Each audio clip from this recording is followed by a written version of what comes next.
to Inspired Edinburgh, the home of powerful conversations.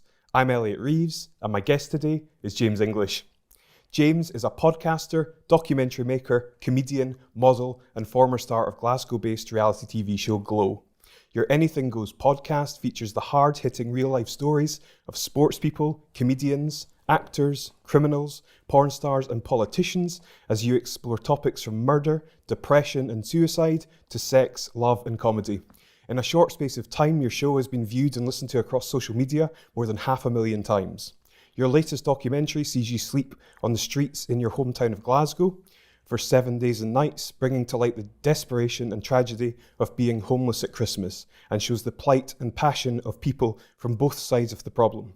James, it's an absolute pleasure to have you here. Welcome to the show. Thanks for having me on, brother. It's an absolute pleasure. Mm-hmm. It must feel quite unique for you to be on that side of things rather than in the driver's seat, right? It feels weird, but it feels good also. I can just kick back and relax, and I've not got the pressures asking the questions. Things. Yeah. Exactly. Well, I mean, obviously doing this yourself, you'll know the script. Mm-hmm. If we can start, I mean, really kind of going back to your early life, you know, growing up, and I suppose what that kind of overall experience was like for you.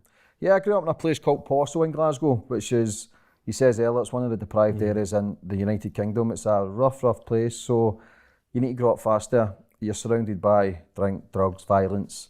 But I always had good parents, always kept me on the straight and narrow. They were good people, let's say. They weren't alcoholics or addicted to drink, drugs. But for me, the 5 people you surround yourself was the 5 people you become. So I was surrounded with drink, drugs and violence. So it became normal for me. It became a normal life. I grew up in a place called Stonyhurst Street, which is, listen, there's great people there. They're fucking nuts, but they're good people. They didn't know, they're none the wiser to outskirts of what's happening outside of that world. So everyday survival mode. You don't get much food. It's scrimping and scraping balls all the time. But we did what we could. And I was lucky enough to be a good football player at the ages of 9 and 10. Get picked up with Hibs. We kind of moved from, there's a place called Stonyhurst Street, but 100 yards away is a place called Clarence Street, which is away because the place we stayed was like tenement buildings. It was like 6 in a block, 6 houses, but it was full circle of madness and mayhem. You're talking about stolen cars, people sleeping on the closes. It was wild, it was crazy, but we moved to a place called Clarence Street. I was lucky enough to get into my football career then, so that was good. I had a bit of a gift at the football, but signed for Hibs, and then I thought I was a jacky lad. Thought I knew everything, knew fuck all. Signed for Hibs, came through to Edinburgh, telling all the girls I played for the first team.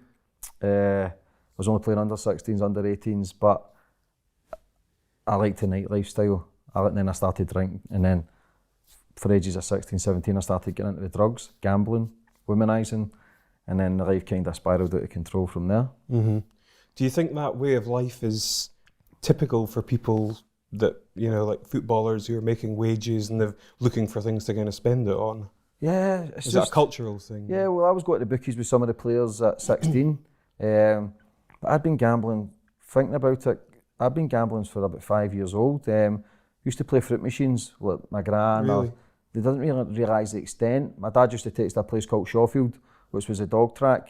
He used to put like 50 pence bets on for me, not realising the effect it would have when you get older, because then it becomes an addiction. So for me, all those addictions that I had, I was craving that dopamine. So when you put a bet on, it releases dopamine in your brain, which is equivalent to heroin. So if your life doesn't feel that good, if you place a bet, then you're high, you're buzzing. Once that bet goes, your life feels shit. You don't feel important anymore, so you're constantly craving that bet, or even if it was the drink or the cocaine, you're craving that dopamine because it puts you in a high and your life feels good. But looking back, it was all the insecurities, it was all the misery I was going through that stuff was escapism. So yeah, the gambling became a major issue. That was one of my major problems, was the gambling. Yeah. At that age, from, like I say, the football, because it's socially acceptable. You think it's okay, but looking back, it wasn't. So you're right. I mean, just to pick up on, I wrote down a quote: Possil Park, named in a study as the most deprived area in the United Kingdom since 1971. Like, I had no idea at the extent of that. I mean, to try and paint a picture for people that are maybe watching or listening, I mean, what is it like? Yeah, it was stolen cars, houses getting set on fire, a lot Seriously? of gang fights. Yeah. Just survival mode. It was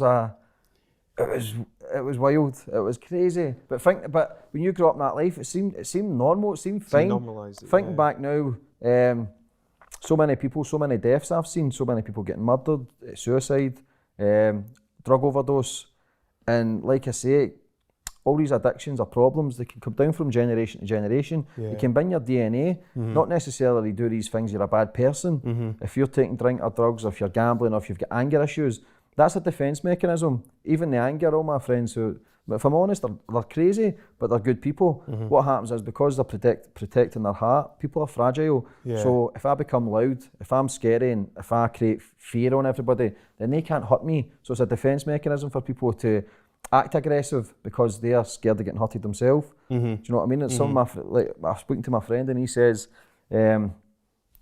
he was scared of everything but fear of nothing, which makes sense. Do you know what I mean? So it's a defence mechanism for people to back off, keep away from me. I'll become the angriest man in the world because I'm scared of getting hurted myself.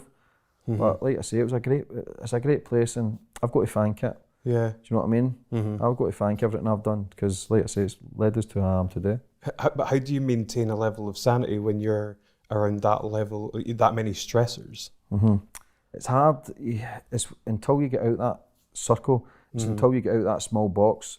We're all living in a small box and we all like comfort. So if you're drinking, you surround yourself with drinkers. If you're taking drugs, you surround yourself with taking drugs. If you're gambling, you surround yourself with gamblers, because if you do that, life doesn't seem as bad because you think everybody does it. But when you come out and go, shit man, I've got all these problems. It's a lonely journey to change. But like I say, people can change and people can create the life that they want, which is a good thing also. Yeah. You've clearly been into the sort of personal development type stuff. We'll come back to that a little bit later on. I'll be interested to hear that your sort of journey into that. I mean, tell me a bit about your kind of career. You know, what were your aspirations when you started out, and kind of where did it kind of take you? Well, I had the football. The football was good. I played for Hibs, but then it went for Hibs. I think it was Partick Thistle, Queen's Park, and then it went Albion Rovers, and then it went junior.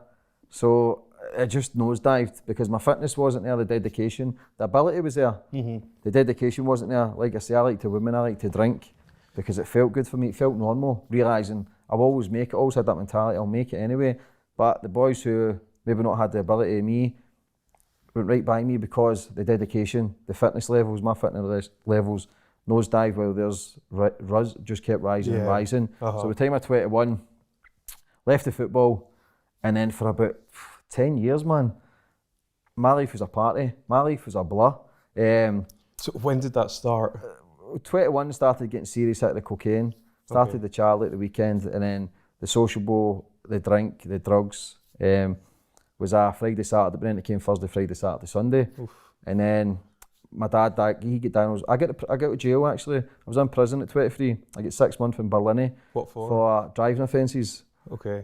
Caught 3 times, driving while disqualified. Right. I thought, like I say, it's nothing charged. My lawyer says, look, you'll be fine. I'll see you at lunchtime. I was on the bus out of Berlin at 23. Shiting myself, scared. Like I say, playing the big man card and as if I never had a care in the world, but you're terrified because you're thinking, shit man, I'm going to get pumped in here because I was a good looking guy. I was a good looking guy, do you know what I mean? I had the gift of the gab and I'm thinking, I've watched all these films for years, but as soon as I went in there, it's probably the worst thing that could happen because as soon as I was in there, everybody from Porcel was there. Okay. So I knew the majority of the people in there. I was a party boy around Glasgow, so I knew the majority of people. So that felt at home. It felt so weird. It just felt like a big boot camp. We had football every day. We had the gym. But while I was in the jail, my dad got diagnosed with leukemia. So I came out, my head was up my arse, my best pal hung himself, and then I had 2 girls pregnant at the same time. So this was at 23. I didn't know how to deal with those pains and struggles. So for me, it was a drink and drugs was escapism for me. Because when people seen me at the weekend, I was a life and soul at the party. I used to pick people's spirits up, no realising I was giving everybody else my energy, that my energy was low. So during the week, it then became Valium, it then became weed to balance it out. So I was so high at the weekend, so low. I used to smoke and take Valium, and it used to kind of balance me out again to kind of get through those darker days. I had too much pride to ask for help. I never thought I needed help. Always thought I'm not that bad, but like I said, it was a very dark place for me for 10 years. Jesus. And how bad did things get? When did you hit, when did you hit sort of rock bottom? When I turned 30, it was a turning point for me. That's when I realised I've got more to give here. I'm not getting any younger. I've got 2 kids, and the last thing I want them to look up as their dad has been a waster. Do you know what I mean? Somebody that they don't respect. So for me, I changed. I wrote it down. Sat in my sister's room. Drink, drugs. I was never an alcoholic, but the drink for me led to the coke. Yeah. And then it led to the lying, the cheating, and then when you're so low, it was like that many problems, gambling as well. So when I turned 30, I wrote it down. I remember it's clear as day in my sister's room, in her house. Drink, drugs, gambling, even the womanising, because everything I was doing, I was searching to fulfil a void in me. Yeah. To fulfil a loneliness and an emptiness that I've had for so long. And then once you accept that this isn't the thing to do, because every time I was doing that I was becoming more disconnected. So I wrote it all down, and 3-4 months I became clean, went cold turkey on everything. Like I say, it was never heroin or crack, or it was cocaine, but like I say, Valium and weed. My central nervous system was fucked. And because I've been telling that many lies for years through the gambling addiction, stealing, lying, doing bad things to create the money to get that fix, I didn't know who I was so lost. So I changed and wrote it all down. After 3-4 months, I started getting clarity. I had a lot of bad dreams, a lot of nightmares, a conscience, all the stuff I'd done in the past, treating people like shit and lying. But I changed, and after the 4 months, I started getting clarity. I started doing running. I started really getting into the mindset and figuring out who I was again. And it was a lonely journey. But I done the changes. I made the sacrifices, and I've been blessed to make those changes, man. I done a Reiki course. I became a Reiki master, which is like healing energy. And the woman said it was a spiritual awakening I had. Okay. She says I was blessed because for me, if you'd knew me then to now, man, it's black and white. Yeah. I think people have this idea that a spiritual awakening is just suddenly they just feel divine and it's amazing, but it can be scary as well. Yeah, it's painful. Taking that path because it's very lonely. Yeah, it's a lonely journey. The last 3-4 years it's a lonely journey. People don't understand it. When I was changing at the start, I felt like fucking Jesus. I was preaching to everybody, this is the way to go, this is amazing, don't drink, don't do this. People were like, shut up, you're a crackpot. I felt amazing, and I just wanted the people to feel the same as well. But what I was doing with preaching was pushing everybody away. I was pushing everybody away, and they were going, he's becoming a pain in the ass. But I just wanted the people to feel the way I was feeling, because I felt amazing. It made me realise all that shit I was doing was wrong, and we don't need to accept it, because all my friends, they accept that life, that it's okay to do that at the weekend, but you're hiding from something. You're hiding from something. If it's not natural, you're taking you away from whatever it is you're going through.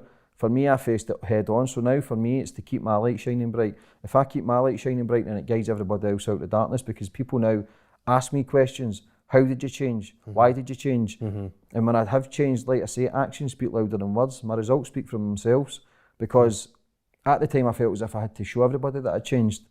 Now I just act, I do, and then people go, he has changed. And then that's when I get the messages, how did you change? And then I can guide them where to go for help, instead of the preaching kind of side of it. But I just felt as if I had to tell everybody I've changed, I became a better person. Listen, I ain't a monk or a saint. I still fuck up and I still probably do things I go, I shouldn't do that. But I'm aware. I feel as if I'm 2 steps ahead of everybody else. I feel as if I'm on this path and I'm untouchable and nobody can tell me otherwise. Where does that confidence come from? Being clean and sober. Yeah. Being clean and sober. Educating myself. Knowledge is power. So I don't read books, I listen to audio books. My attention span isn't the greatest. If I read a page, I go, what the fuck did I read there? But I can still work on that where I should be getting used to it, but I prefer the audio book, and I get the earphones in and I listen. I seem to pick up more. And I go, oh, that makes sense. But not necessarily my journey's right for everybody else. Yeah. People might look and go, he's a fucking crackpot, I'm going to stick to the drinking drugs, which is fine. But like I say, I'm talking from experience. I'm not reading from books here. I'm talking from the dark places I've been. So what would you say to somebody who was in, was doing the things that you were doing 5-10 years ago? I just asked them to be honest with herself. Is this going to enhance your career? Is this going to take you to places where you know you can go to? Just ask yourself, should I be surrounding myself with these people? Like I say, you're not a bad person because you do bad shit. It's just certain circumstances condition you into that person to have that life. And it can happen to anybody. I know people that's got multi-millionaires out there that are suicidal, and yet I know people with nothing that are the best people in the world. I put a post up the other week saying, listen, the real wealth of a person isn't with the money they have in the bank or the material possessions they have. The real wealth of a person is how much good they bring into the world. And you can do things for free. Do you know what I mean? And we're so caught up in the world through materialism, through social media, that we forget what's really important. For me personally, it's the gift in life is given, because as soon as you help someone, not only does that person feel good, but it's you automatically feels good. And we forget that. Yeah. But I think, talking about that, social media has been whilst it's a double-edged sword, it can be a toxic place, but it's such a great way of sharing information that I feel as though there is kind of a paradigm shift or a kind of awakening to the realization, like you're saying, life's far more than just accumulating possessions and money. Yeah, I believe there is a shift coming in that social media. I'm aware that now, I'm addicted to it. I'm addicted to it because I'm craving the attention, and when I get messages, like I said, it releases dopamine, which is equivalent to heroin, so it's like pulling a fruit machine for you. I've got a message here, somebody likes my content, I'm feeling good.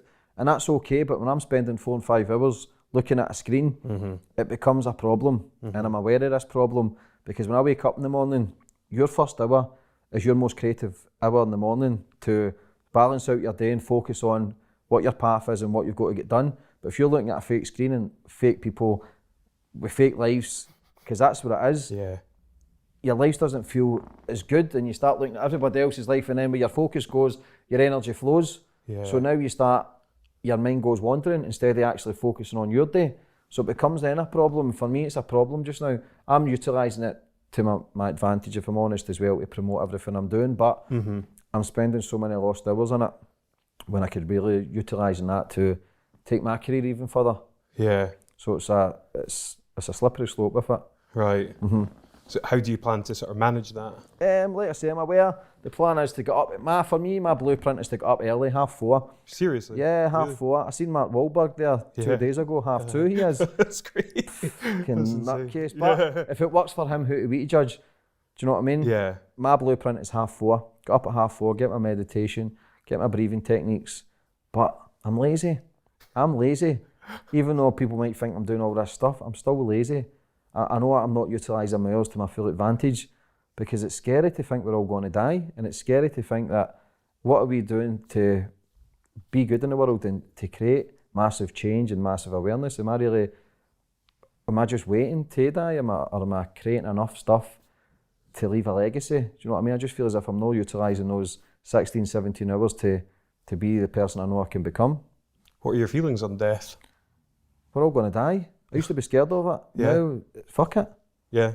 I'm ready. I'm not ready to go, but if I do, I do. You've got to remember, you don't know what it's like before you're born. So it's just going to be the exact same when you do go.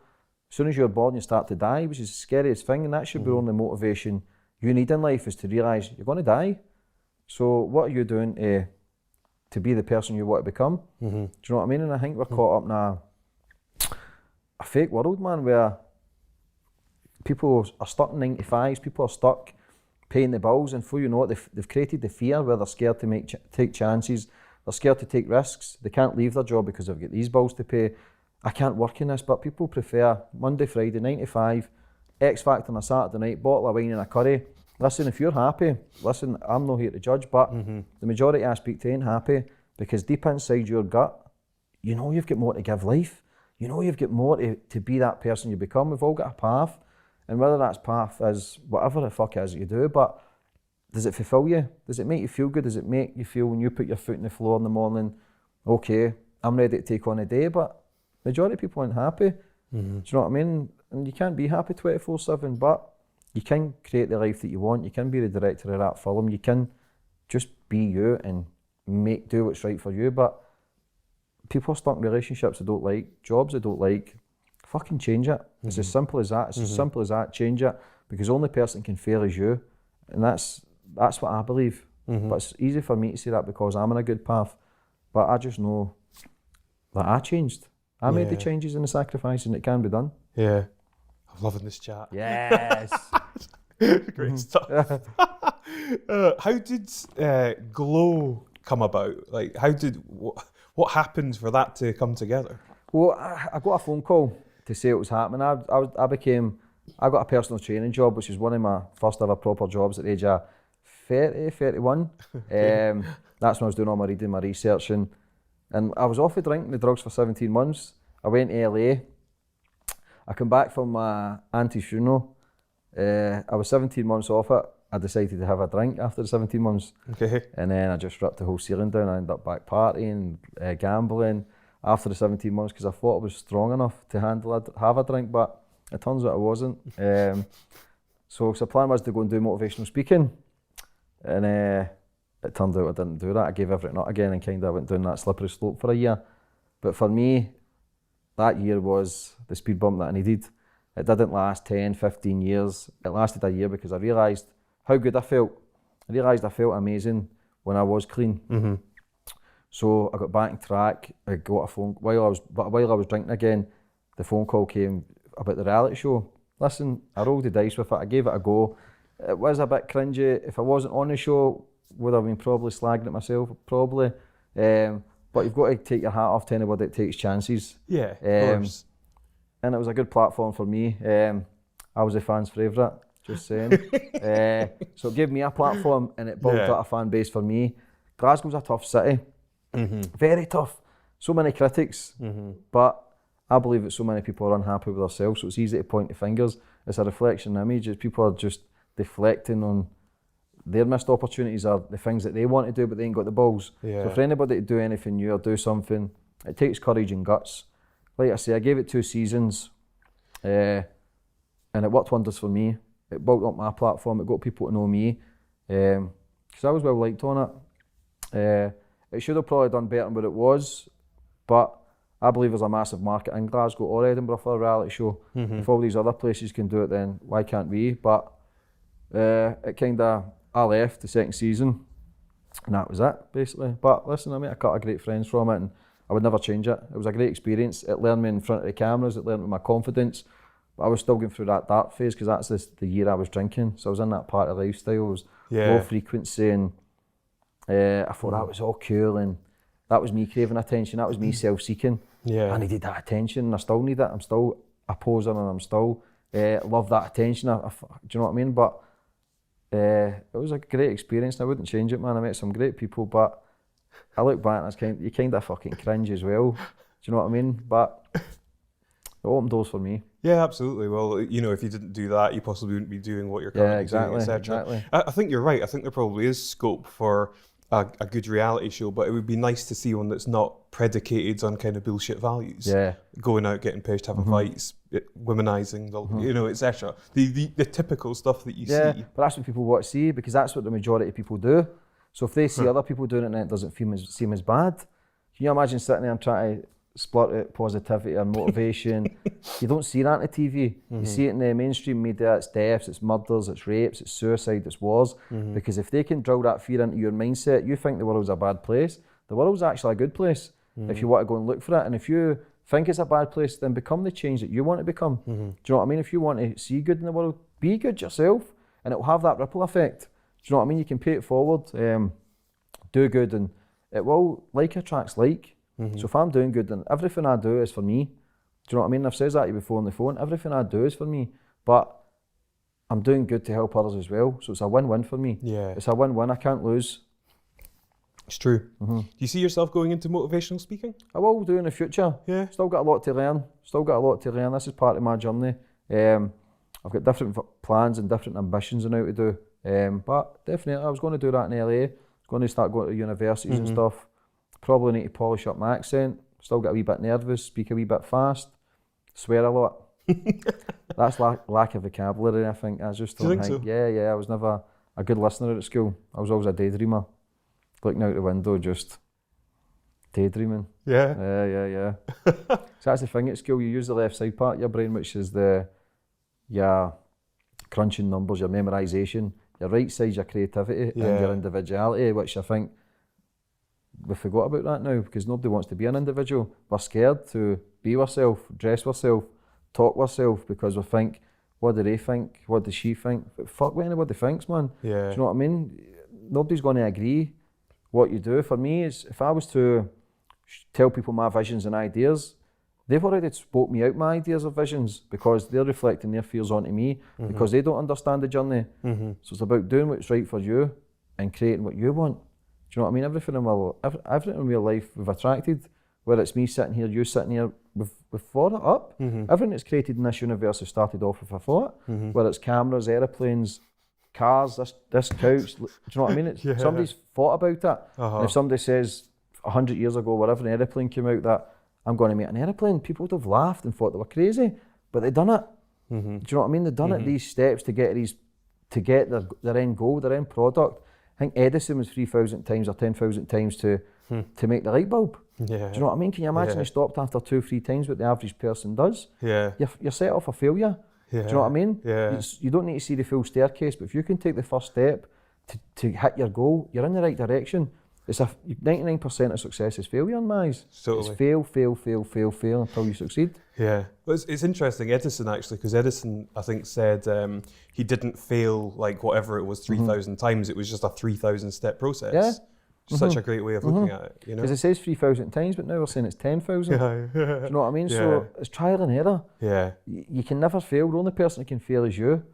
Because what happens is we concentrate on the finishing line too much. And then when we get there, we've created another one. We're not enjoying the journey, which the power of now will come into play, which is trying to stay in the present moment. For people, we stay in the past too much, which is fear, guilt, depression, anger, anxiety. Because I read there's a guy called Joe Dispenza, who's about the brain, the mindset. 95% of your day is controlled by your subconscious. So we'll get up, brush our teeth the same, probably have breakfast, drive to work, same routine, brush your teeth. But it's that 5% where you can create the change. It takes 21 days to break a habit and 21 days to create a new one. So for you to do something new every day, neurons in the brain which fire together, wire together. So if you do something new for 21 days, then the subconscious mind starts repeating that. So if you're a negative bastard and you keep thinking about shit or eating shit, I want to go on a diet, I want to change this, you'll do it for 3-4 days, but then the subconscious will just click into play again and you'll go over it and over it and over it. That's why in the morning, if you could have your goals set out, plan your day the night before, and then if you can create that for 21 days, then that'll be on repeat. Whether it's go to the gym, people say, I've got to the gym for 2-3 weeks and I feel amazing. Because the subconscious mind starts repeating that, it just becomes natural. It becomes natural. So for me, I know I'm lazy, so I need to break that mold, 4:30, and then it just becomes more natural, and then I'll get more done. So, because what happens is if we think about the past, the traumas, whatever trauma we've had in our life, if we've all had, the brain releases that chemical. So if I was to think about the traumas I had in my life, the brain releases the chemical to the emotion I felt that day. So the brain doesn't know if it's happening in the present moment or back in the past. So that's where the poison will kick in and then we feel like shit. But you can break the mold, you can change your mindset. It's a very, very difficult thing to do, but people do it and it can happen.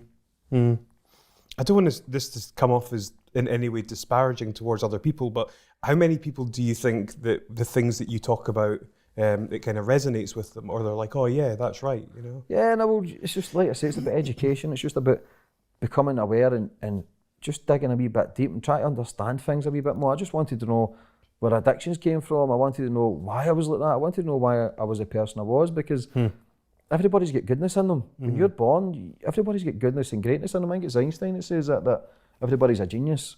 Everybody's different. But if you judge a fish by its ability to climb a tree, then everyone will grow up thinking they're stupid. So everybody's different. Everybody has got something in them. But from the schooling at 4 or 5 years of age, you're taught to sit at a desk, and how can you become that individual of creativity? You might not want to sit at a desk. Do you know what I mean? People might have the visions or ideas, and then before you know it, you've been conditioned to just live the life that you don't want to live. So it's about educating yourself and rewiring your brain and figuring out who you are again, which is so difficult, because to unravel all those layers, you become like an onion. So for me, I was wrapped around in so many layers: the false, the mask, the loudness, the daftness. I forgot who I was. I didn't know who I was. So unraveling it all now, I'm starting to go, right, wait a minute, I am sensitive. I know I've got this problem. I know I've got this issue. It's not easy to admit you've got problems, But people can change, and for anybody watching or listening, you can change. You can benefit your life. I don't give a fuck how messed up you think your life is or what age you are. Or if you get air in your lungs, you've got something to give life, and you can change. And that's a fact. That's 100% truth. If you want to change, you can change. You can create it, and I'm living proof of that. Awesome. What was the inspiration for starting your podcast then? I watched Joe Rogan. I like a lot of Russell Brand stuff. A lot of Russell Brand stuff is a bit, his words I struggle with. He says a lot of big words, but it's good because I'll Google them and I go, all right, wait a minute, it makes sense. I don't know, I just like people who are versatile and can talk about different things. I can get bored easy, so I like to dip my toe in. I like the way these guys speak, and I believe I've come through a lot in my life where people now understand it a wee bit more, because the people who do know me in Glasgow know how much a wee bit of a rogue I was, and to see the change, it gives people other inspiration. So for me, I wanted to create the Anything Goes podcast show where people can come in, different guests, different people from all walks of life, and I think, people can relate to it. Like I say, it's right out in your face there. There's no fucking about. It's straight to the point. I like to call a spade a spade. There's no, it's no scripted or let's come in, let's chat and let's see your problems. Let's talk about your life. Let's talk about your goals. And like I say, it's all over the place, but I like that way. You know what I mean? I do. I like that. Bit of chaos. Yeah, I like chaos. I'm used to it. If I'm honest, that's where I'm comfortable. Is the madness and the chaos. I do feel comfortable. That's where I feel alive. I feel alive, not knowing what the fuck's going to happen or get says. I feel it keeps me on my toes. But like I say, we've had porn stars in, we've had footballers, we've had comedians, politicians, people's been in prison. It's good, man, and people can relate to something. It's in it. Whether you're a criminal or lover of porn, you can get something from it, do you know what I mean? But there's a lot of people talk about suicides, and the majority of the guests that come in, what I'm good at is making people present their best self to me. People can relax, people forget the cameras are there, so people can, then they become open.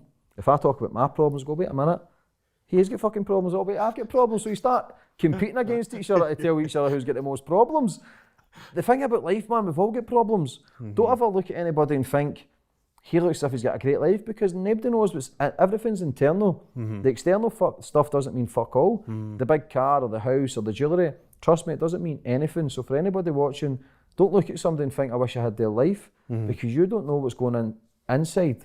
Because it sounds so cheesy, and that, but everything's within. Love is within, and that's a place I'm trying to get to, is to love yourself.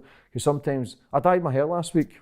Seriously? I dyed my hair last week, and I was thinking, why did I do that? But that's still a wee bit of ego for me. I'm trying to, because I'm looking at myself and thinking, oh, I could do this, but then I'm like, why am I doing that? I questioned it after it, but like I say, I done it. And, aye. What was your original motivation for doing it then? I don't know, a wee bit of ego for me still. So I'm still trying to think I'm 24, 25, hang on to my youth. The grey hairs are coming in thick and fast, and I was just trying to hang on to my youth. It's not a bad thing, but for me to promote love is within and all that shit, and then I just feel a bit, I shouldn't have done that. But, a bit dirty. Yeah, but listen, I'm human. It's true. It's true.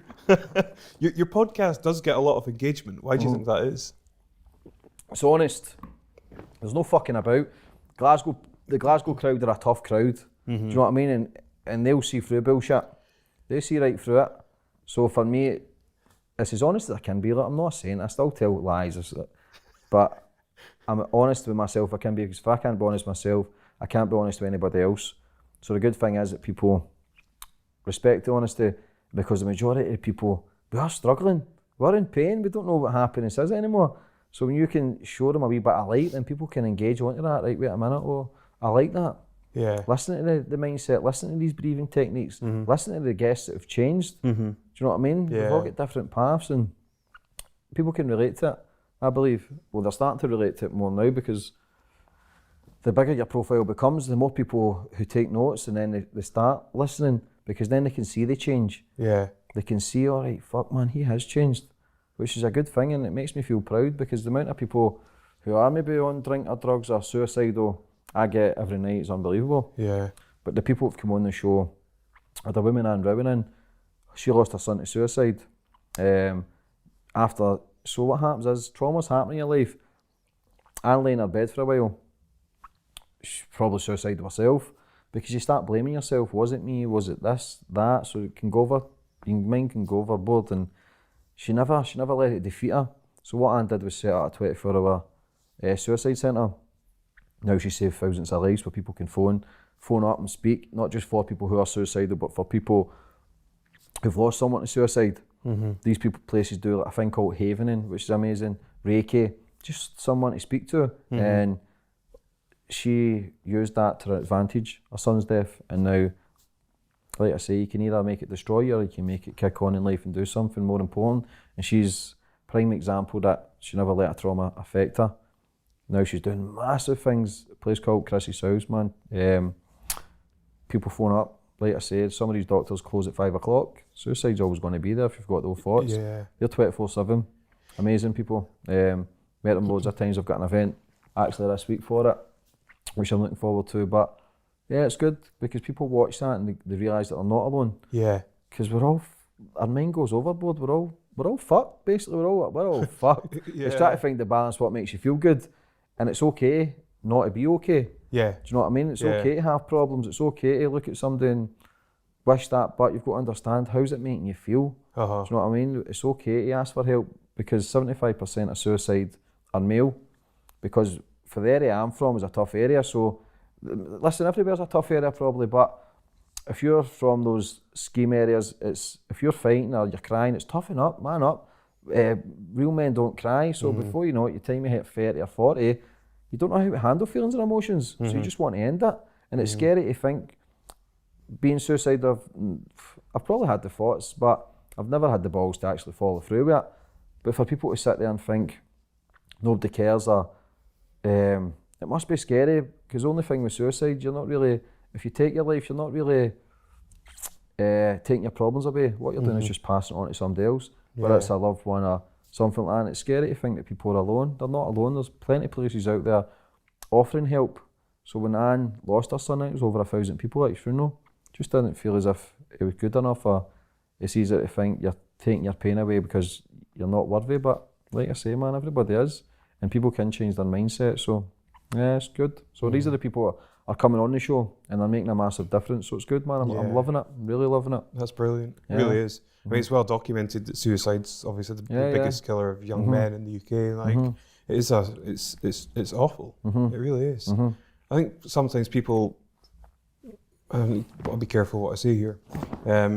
I'll say it. I think people kind of underestimate how traumatic the experience of life is, which might sound a bit kind of esoteric to some people, but you know, you ultimately come into this world, you've got people around you that love you, and then you have the realization that it's all just going to, you know, one day not be here. You're going to be dead, and everyone around you is. That's a pretty serious situation to find yourself in. But then again, that's the mindset. The mindset can play tricks on us. Everything's the brain. It's to find that balance. For me, it's all natural stuff. I became vegetarian. These breathing techniques, the exercising, it feels good for me. It gets the endorphins, which is a natural buzz. I'll go to the gym, but I'm only feeling good for a couple of hours, and then I'll drop again, and I'll go, all right, what can I do now? Because I get bored, and then I get overthinking, and the anxiety can kick in. So it's about keeping busy all the time and try to find balance in your life. I'm not saying to everybody to stop drinking, but for me, drink's a drug. It's a sociably accepted drug in the world because everybody does it. It's okay to do it, but it lowers your frequency. It makes you feel, people drink why? And I believe because it loosens them up and it makes them forget. It takes them away from their pain. It takes them away from their 9-to-5. It takes them away from their misery. But then that's 100 times worse the next day. And if you add up all the times, the months, the years that you drink, it's so much out of your life. So much, whether it's the Saturday and the Sunday and then the Monday, Tuesday, you're knackered. It becomes a massive percentage of your life gets took away because you think standing in a nightclub or standing in a pub, sitting drinking is the way forward. It's not, because you're not. How's that enhancing your life? How's that taking to where you need to be? And I'm not speaking for everybody here. There's people who can have a sociable drink, but for me, the people I speak to, it's every 2 or 3 nights people are drinking. That one glass of wine turns into 2, and then before you know it, that one night turns into 3 or 4, and then before you know it, you depend on it. People come home from work and say, I need a wee glass of wine to chill out. That ain't the way you should be chilling out. Get yourself into yoga, get your breathing techniques, work on your mindset. Get your feet up, get the candles on and listen to some music, but don't drink, because what happens is it will dumb you down, it will lower your frequency, and then it'll make you feel a bit hazy the next day. So it's a slippery slope, so be careful for people who are drinking that, because it can lead up to other things, do you know what I mean? It's good advice, for sure. What's the vision for the podcast? To be number one in the UK, Yeah. I'm going right for the top, mate. If your dreams don't scare you, they're not big enough. Like I say, I'm not as big a name as Russell Brands and stuff like that, but I believe in my content, I believe in me, and I believe it's out there where it's, why not be number one? If your dreams don't scare you, they're not big enough. Do you know what I mean? Fuck it. Yeah. Like I say, I'm enjoying it, and for me, that's my ego to be number one. Do you know what I mean? I can sit there and say it's not, but that's a goal for me. And if I achieve that goal, there's always small steps for these goals, and if I achieve those goals, that's the buzz I'm getting. It's creating these small goals, and then when I hit them, I feel good, but then I need to go again. Everything's about progression. Tony Robbins will say it. You've got to keep raising the bar, because as soon as you think you've made it, you've already took 2 steps back. So I need to hit this target, I need to go again and keep raising, and if I keep doing that, then everything's limitless. Yeah. Do you know what I mean? The only person that can fail is myself, so I've just got to keep moving up that ladder, the pyramid, and just keep taking the steps up to be sitting at the top. But even when you're at the top, you're never really there, because there's always somebody better or whatever. But success leaves clues. I look at all these other people who are doing well and I go, right, wait a minute, what is it they're doing differently? You try and copy a wee bit, but you still got to put your own spin to it. Yeah. Do you know what I mean? Yeah, so, shoot for the top. Why not? Quite right. Homeless at Christmas. Yes. How did that first come together? Homeless at Christmas was, I was down in London for a business meeting, speaking to a homeless man. I've always gave homeless people my time of day and always did my wee bit and a wee sandwich here, but for me it's not enough. So I was speaking to a homeless man in London. He served his country for 18 years. His wife committed suicide. The kids blamed him because he was away working all the time. Guy had to drink. He was on the street for 6 years. So Jeez. I don't know, it just melted my heart. Both of us were crying at that time, actually. I think it was like the 14th of December, and I phoned my friend Gordon. And I says, look man, I need to meet you, I've got an idea. And he says, okay, and I met him at Costa. And I says, look, I've got an idea. I'm going to go homeless for 7 days, and I'm going to do it through Christmas, from 19th of December to 26th. And he says, yeah man, he backed us, Gordon Campbell, great guy, backed me. And I never had that much time to think about it. If I probably had more time, I'd have probably spoke myself out it. But the plan was to go homeless for 7 days, no phone, no money, nothing basically, just the clothes I had in my bag, sleeping bag and my rucksack with my camera. Told my family and friends I was going on a 7-day fitness retreat. I wasn't allowed my phone, so I didn't want anybody worrying. I certainly didn't want a pat on the back, but what I knew I was doing was massive, and I knew it would have been, I'd have got a lot of respect for it. So like I say, everything I do is for me, but no matter what way you look at it, I'm still creating massive awareness. Yeah. It was also helping me become a better person, because I can speak all this positive shit, but it is only words. It don't fucking mean anything, it is words. Actions speak louder than words, and for me to do the 7 days at Christmas, the sleeping in the streets was fine. I like roughness, it doesn't bother me. It was the stories I was hearing. One of the girls got raped twice in a day. People were setting them on fire, peeing on them, stabbing them. It broke my heart. I'm not a psychologist, but the footage that we got, it's only been released over a week, and we've had over 3,000 messages with people coming forward to help a hand and realise, because the documentary doesn't make you look at homeless people differently, it makes you question your own life, because so many is living luxury and we love to moan and complain about the stupidest things. So for me, I'm proud of it, and I don't know why I did it, like I say, but it just needed to be done. I just think, I put weight on. The 7 days I was homeless, I put weight on. With all the food I was getting offered, because I was at the soup kitchens every day, Christmas dinners. There's so much generosity, like I say, there is a lot of goodness in the world, but a lot of people are blinded by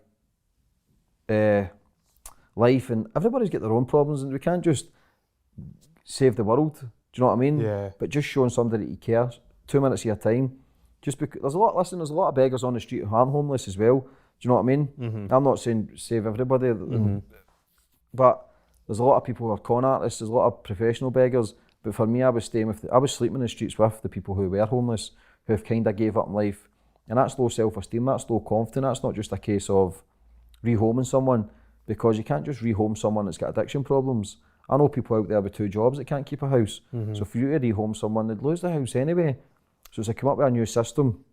I'm trying to come up with a new system, which is a 12-week programme.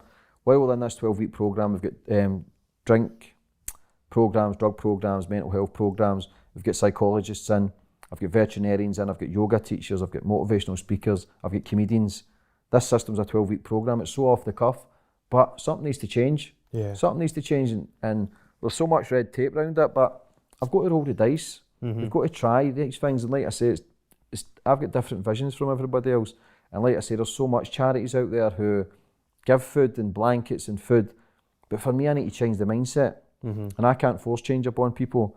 People want to change, but when I speak to these people and you give them 2 minutes of your time, they want to change. I need to set up a place. This system I'm trying to set up, I believe it's not just going to work in Glasgow, but I believe worldwide.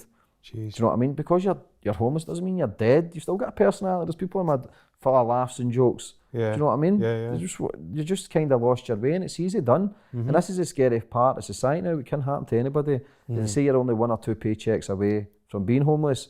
If you lose a loved one, or you lose your job, lose your kid, you can go home, you can end up sleeping on the street. It can happen to anybody.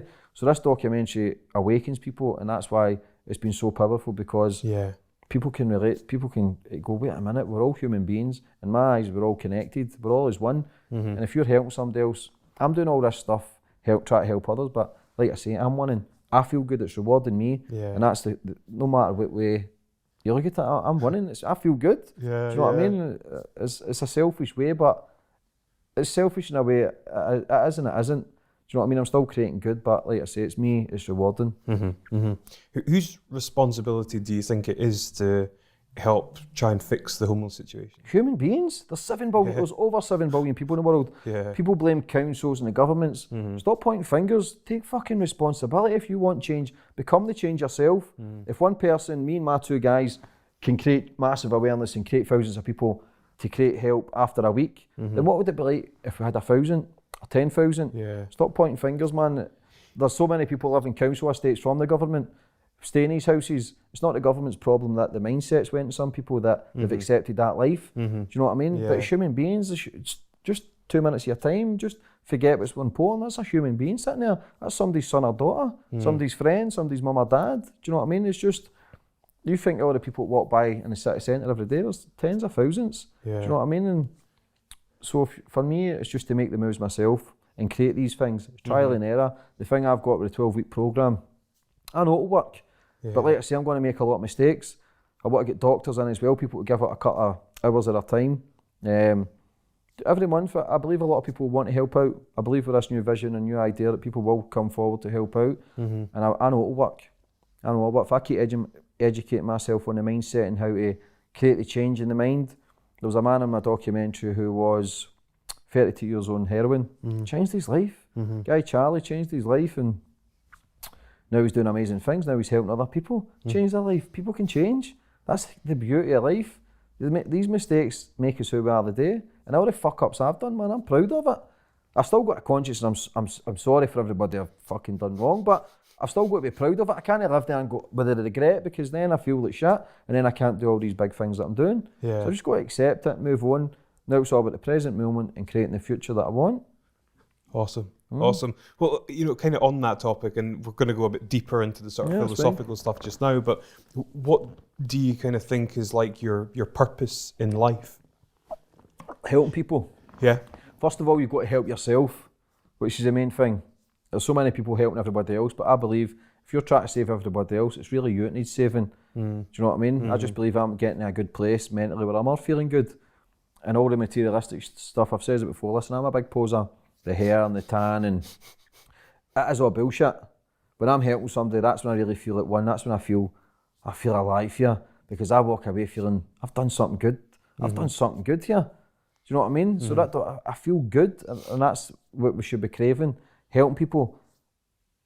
Like I say, I'm no fucking, I don't know what's right or wrong for anybody, but for me, these are the results that I'm getting, and because I'm not helping other people, I'm creating awareness, and this is only the start. I've already done that documentary, but that doesn't mean what. So what, basically? So what do I do now? I've got to keep going, keep raising the bar, and keep trying to get the help that's needed to create the change. I believe I can change the world, man. Jesus. People used to laugh, but they're no fucking laughing now, I'll tell you. Do you know what I mean? This is a guy from fuck all. Do you know what I mean? And I've got to keep going, but I've got to stay in this path. Like I say, I can rip the whole ceiling down Yeah. in a heartbeat. Yeah. So I've got to stay focused. If I've not got any dreams or ambitions, then my mind can go a wandering. What's your sort of 5-year plan? For my life. Well, yeah, at the moment, like, what's your kind of vision for where you're going? Yeah, just keep doing what I'm doing. Become a better dad. Okay. Still got some anger issues as well. Become only person I'm competing with is myself. Still get frustrated. Still can get lazy. Take control of my life more as well. Utilise my hours. Work on my podcast. Create another couple of documentaries. Yeah. I don't want to be in this game forever. Do you know what I mean? Because the life I'm in, even the limelight as well and the social media stuff is fake. It's false for me. I want to kind of get out of that in maybe 6 years and no disconnect, but just come away from it. It doesn't seem natural. But right now I need it to create the platform to create the mass changes. Do you know what I mean? But there's going to be 6 years, I believe. I'll do all this and then I'll come away from it and just Really? yeah. What do you see yourself doing beyond that? Help people, but not as front, not as full on as yeah. the face. Yeah. Maybe the background work. Do you know what I mean? Okay. And creating up this, like I say, this vision to create massive change. Like I say, to change the world and change the mindset. There's things in place in Canada doing just now.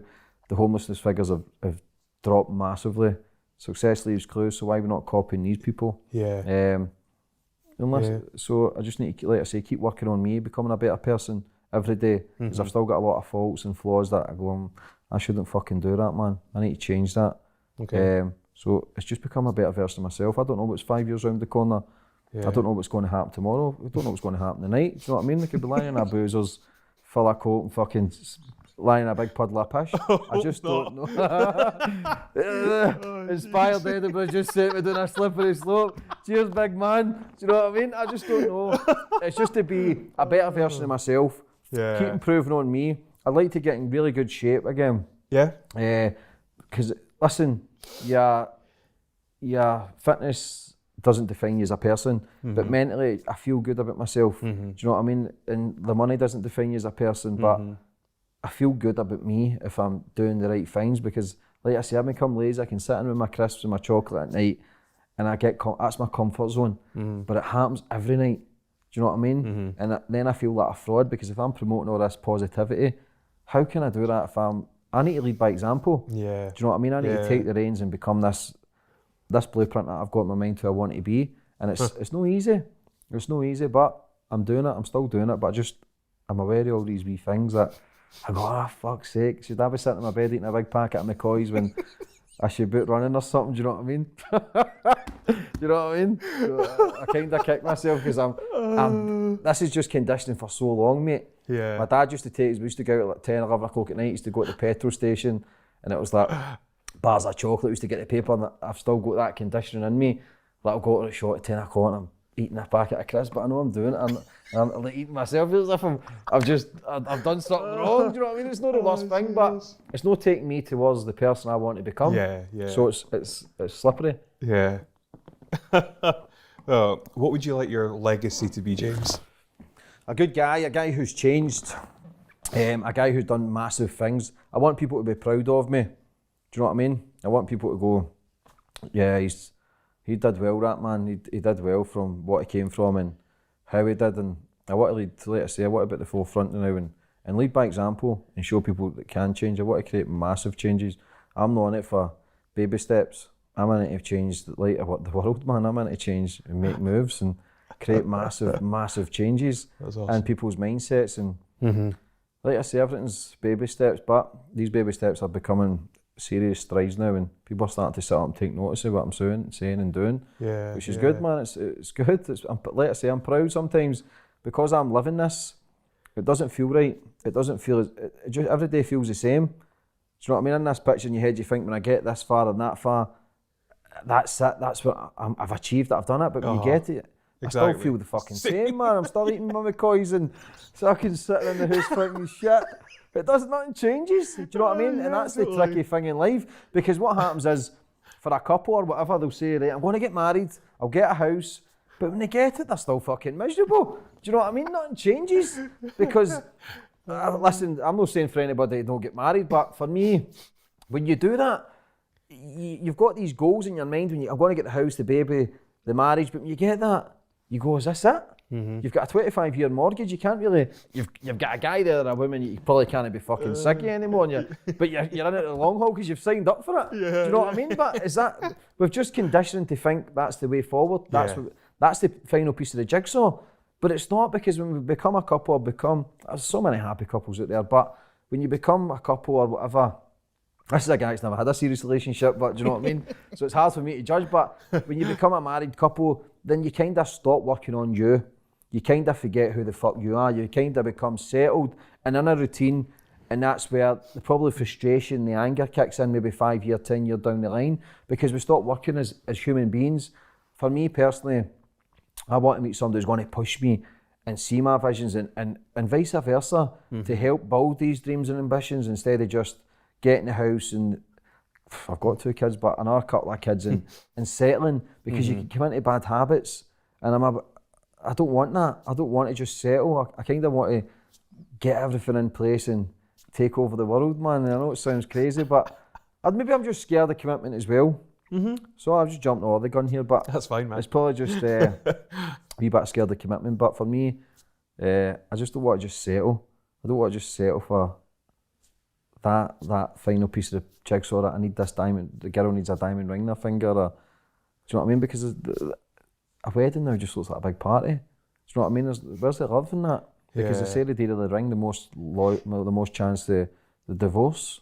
Do you know what I mean? So it's difficult to look at that as well. Well, I don't even know what the question was there. No, I just totally jumped all the place. That's what I do.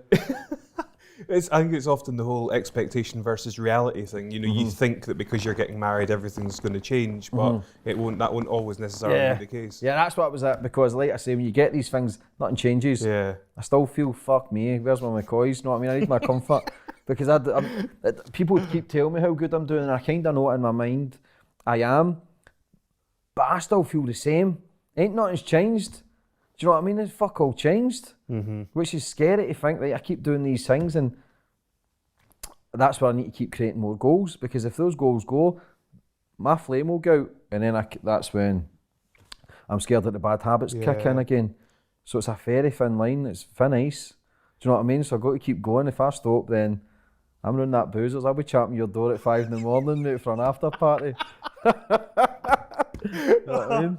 Oh, Jesus. So let's just totally hypothetically, let's pretend for a moment that your podcast is #1 in the UK. How do you feel? The same. That's what I'm saying. It's not really, it doesn't mean shit. What does it mean? Do you know what I mean? It just, for me, it's like setting a goal it's and hitting that target, but then after that 24, 40 hours, that goes. And that's where I think a lot of the celebrities are fucked up, football players, because when they've craving all this attention, when that goes, their life doesn't, as if, my life not worthy anymore? Because we're craving that attention. It's self-seeking. So if you're a singer, all these bands or whatever it is, if you're craving all that attention, if that attention starts to go, you think your career starts to go, you don't feel as worthy, that nobody cares anymore. Do you know what I mean? Because it's crazy. Like I say, all these benchmarks, when you get it, it goes, the buzz goes. The documentary was released last week, the buzz was there for 2 days because of the hype, but then that goes. And then, so, do you know what I mean? So that's when you need to keep creating the progression and what do I do next? So it's, like I say, it's scary, man. It's fucking scary. Life, it's not supposed to be easy, but it can be, it's tough. It is. How do you define success? For the inner being of me, is creating good things that I know I'm proud of. Do you know what I mean? Because what is success? What is the fame? What is these benchmarks that you're setting? What does it mean? It is irrelevant, because everything's within. But if I know I'm setting these small goals, if I know I'm making changes, if I'm changing people's lives, that's a success for me. That's me. Oh wait, I'm leaving them up. I just don't want to change 1 or 2 lives. I want to change billions of lives. Do you know what I mean? I want to change a massive shift, and I believe the shift is coming. Do you know what I mean? Like attracts like, and the people I'm attracting into my life they've got vision, and they're fucking just as crazy as me. Listen, we're all crazy, but these people, they're they understand it a wee bit. Even though I talk, people go, he's fucking nuts. Deep inside, they'll understand.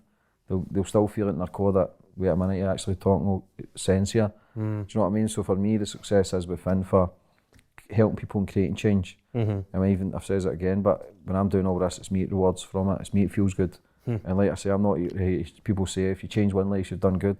I'm changing billions. I'm not changing. I don't know how it's going to be done. I just know if I keep doing what I'm doing, people will awaken. And there's a lot of people awakened out there. Do you know what I mean? Yeah. There's a lot of people awakened, but it's hard for me, a guy from where I'm from, can you imagine speaking like this in a pub? Do you know what I mean? Yeah, I know. I get fucking shot, or so you go, like a fucking nutcase. People, my pals who I grew up with, when I started changing, they thought it was worse when I was changed than the guy who was crazy, who was at parties with the clothes off and dancing. They think I'm worse. No now, because they see what I'm doing. And listen, it's hard for people to see me change as well, because even the people who I was close to, they become, not envious, but they always don't think that he's never going to change. They can't see why I can change because they can't change, so they always think that's a mask, or he's kidding on, or they wait for me to fall flat in my face again.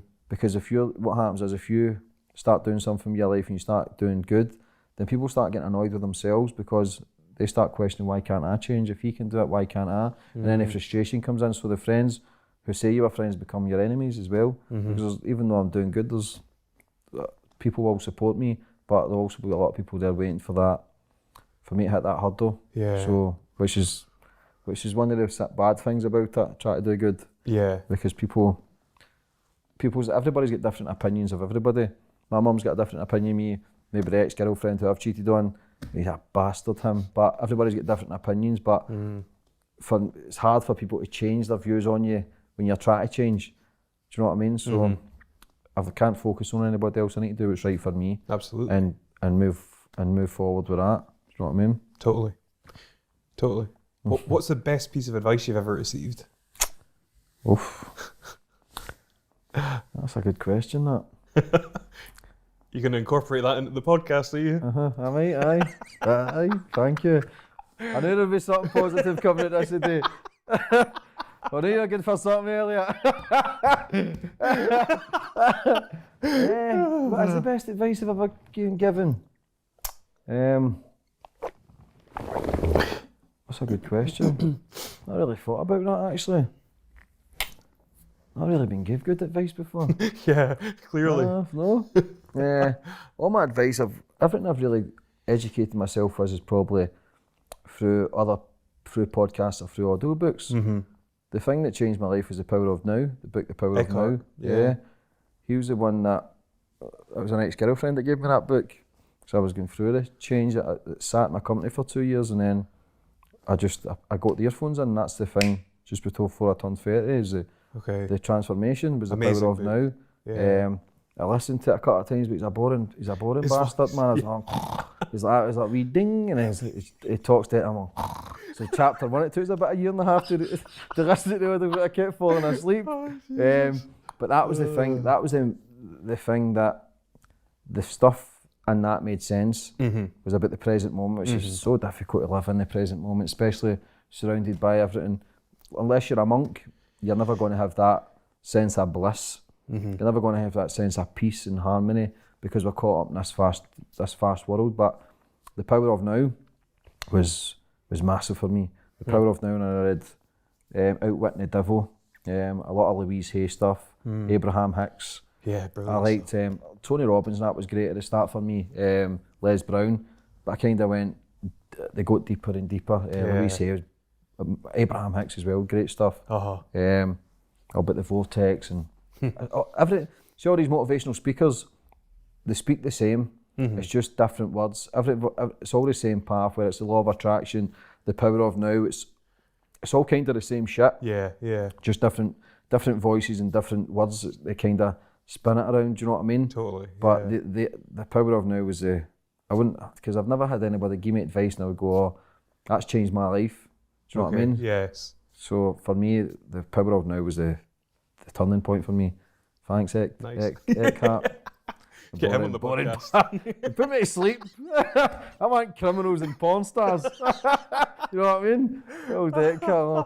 It took me about a year and a half. Nah, that's exaggeration. But at chapter 1, I was out again. Yeah. It's just the voice. I don't know if it's just so calm or pleasant or I was like, because the first few chapters in that book are difficult. Mm-hmm. No easy. But then it just made sense to me. It made sense. And then that was the turning point, was that listening to that audiobook. Awesome. I had cat.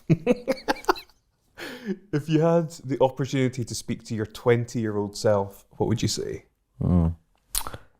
Stop fucking up, man. Get your grip with yourself. Do you know what I mean? That's one of the biggest regrets in my life, was never listening to my dad. Everything he ever says was true. Just about the circles I kept, and because my dad lived that life. Well, not lived that life, but he was a jatty lad, and he knew, he could see. He seen everything before I seen it. I was just naive and I had the blinkers on. So for me it would be listen. I never listened to anybody. I thought I knew everything. And I still think that, but I do now. Listen, because I speak a lot, but listening is probably more important than speaking. Because if I listen, then I'm learning something that I don't know. If I'm speaking all the time, I'm speaking the same shit that I'm speaking. Do you know what I mean? So listening is the key element for me now, to sit and listen.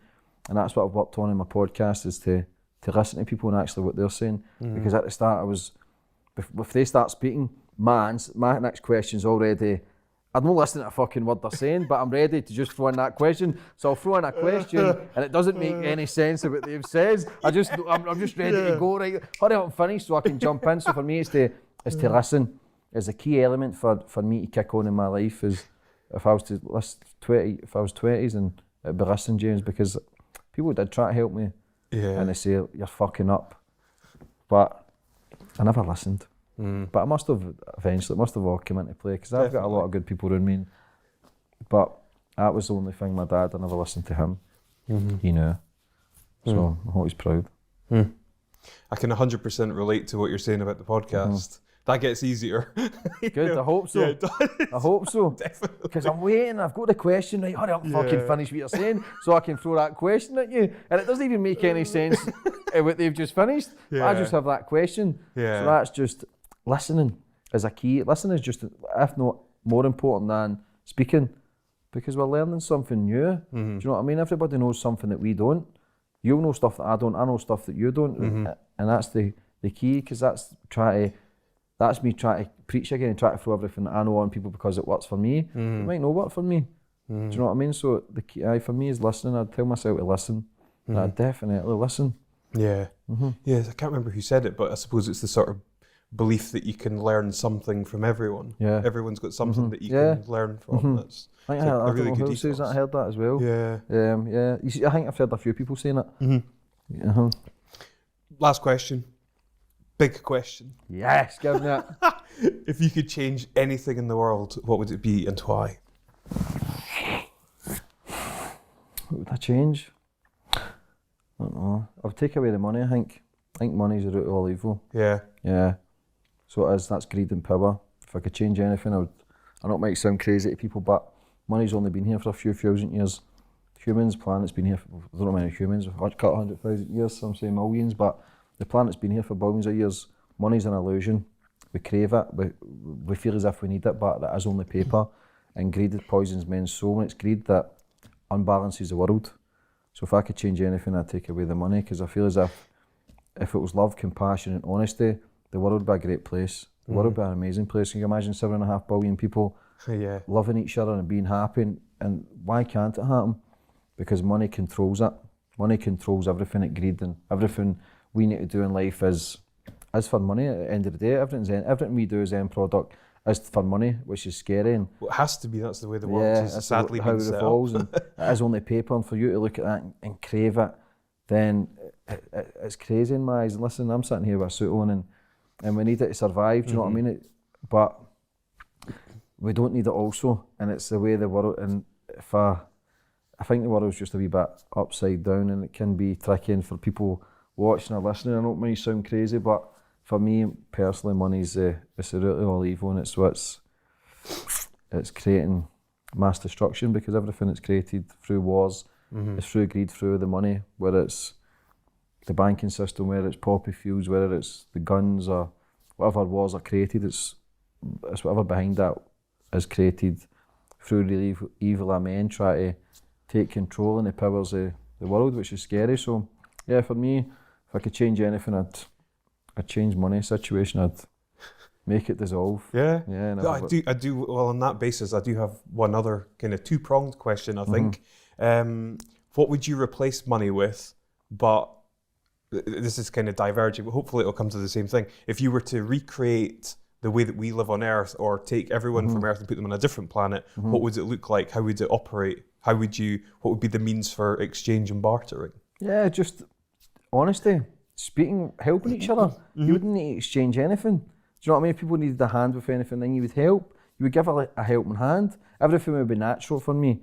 The animals would be here, the planet would be here, all the trees, everything would be here, no pollution. We could have cars running in water. Do you know what I mean? Again, money, poison men's soul. Everything is created, the world revolves around money. So for me, I'd have a world with love and compassion and honesty and individuality. Be who you want to be, try not to judge. Do you know what I mean? You've got to remember, if you put a black kid, the white kid, Chinese kid, even a fucking purple kid together at birth, those kids are going to get on. They don't know religion. They don't know anything. For me, religion's to divide the world. For me, absolutely, yeah. They don't know none the wiser. So if you're conditioned, as soon as you're born, you're labelled, you're given a name, you're given a religion, you're given a football team to support. Listen, I'm not against anything, but for me personally, borders, religions is to divide the world. Why should we be putting borders anywhere? Because skin colours, because of languages. Who says? Do you know what I mean? There should be one world, and that's one planet, and it's Earth, one country, Earth.